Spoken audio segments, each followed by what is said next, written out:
Richard Quest is concerned at Davos about whether capitalism has been mortally wounded, and especially it relates to Europe and so on. And I would say that uh, capitalism is a good system. Capitalism, democracy, it's the best that the thing the world has ever had.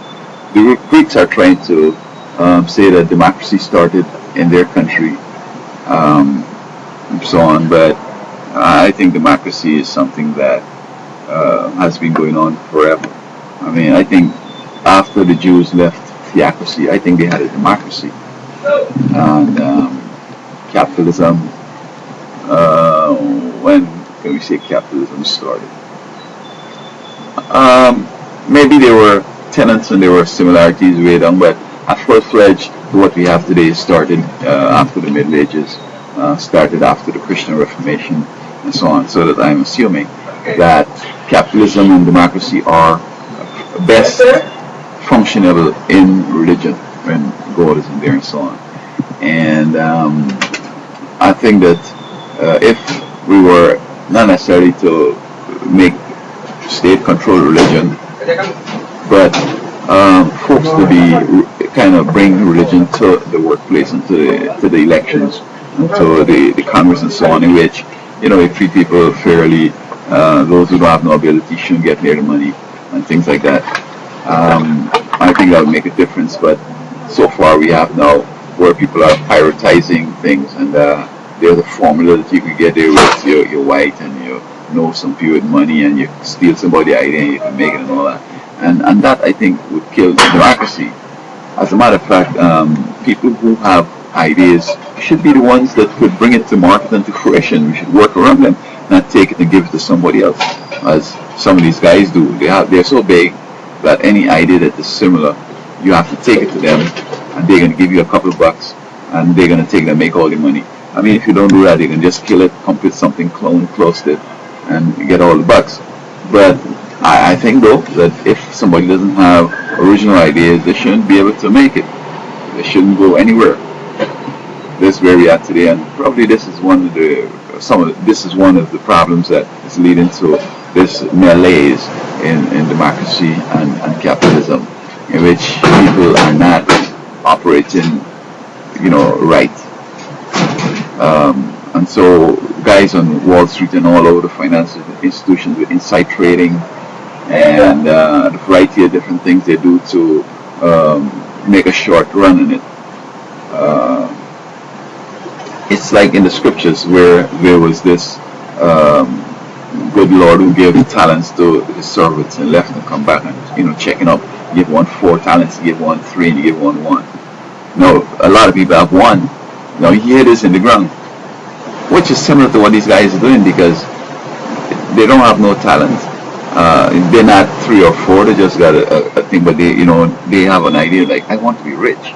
I want to have good quality of life, and that's the problem. If you see, it should be based on your abilities. If you have abilities, you should expect that you could sort of rise up and change status and make some big bucks through hard work and through ingenuity. But this is why you have drug dealers and you have bank robbers and you have other con men and so forth, because they don't have what it takes. Of course, I mean, society has come to the place to where if you're not of certain demographics, you can't get nowhere because they're going to keep you out. So these people now have no other choice. People with real good talents, they have to resort to all kinds of scampishness and illegal behaviors to get a breakthrough. And then when everybody gets a breakthrough, they're trying to keep the others from coming up too. So, I mean, that would kill any democracy. As I used to say in the 90s in Florida, when I was telling these folks that things are bad and things could collapse, I was saying that they're killing the goose that lays the golden egg. Society had a way of, rooting out these people who don't have these cowards and these losers and these no talent people. But they found a way around it.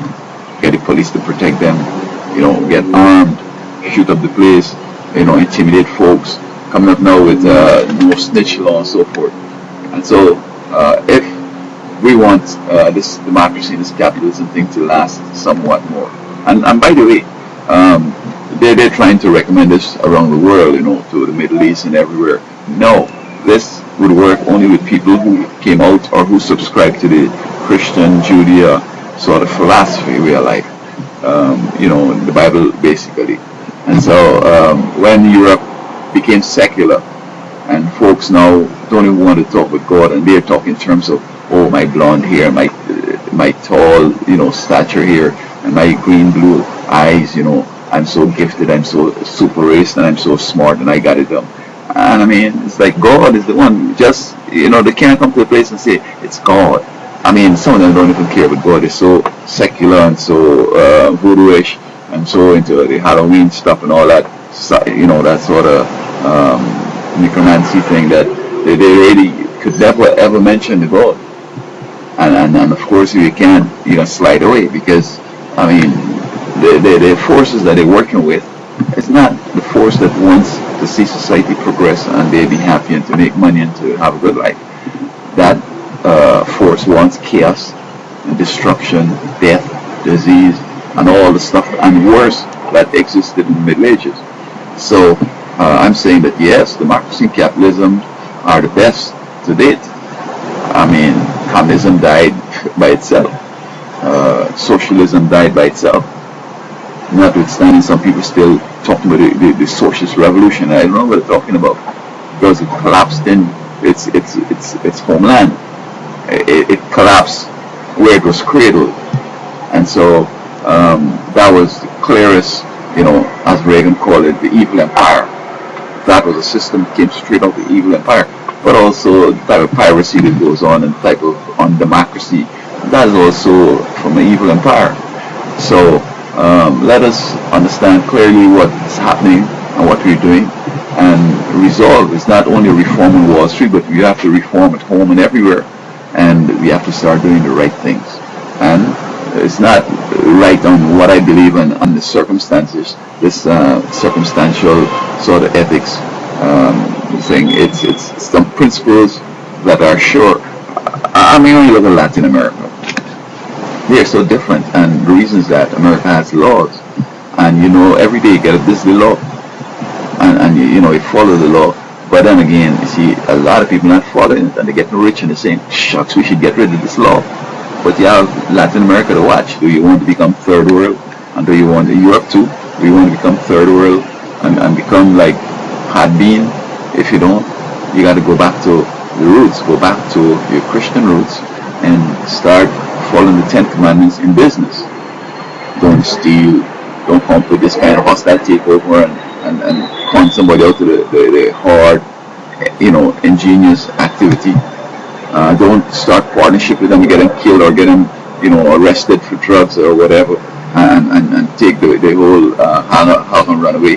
Just be thankful for your talents and expect commensurate reward for your talents. But don't think that, you have a talent, but you should operate and get money like if you have 4 talents. No. So I would say that democracy could still survive for the remaining parts of our future. It's not forever. We don't have 100 years again to go. But for the years that are ahead, it could still serve us well if we remember and if we understand and if we accept that these concepts or these experiences of democracy and capitalism are based on religion, and you're not going to push your religion on others, but you just operate by religion. Don't steal, don't kill, don't lie, don't covet people's stuff, and so on.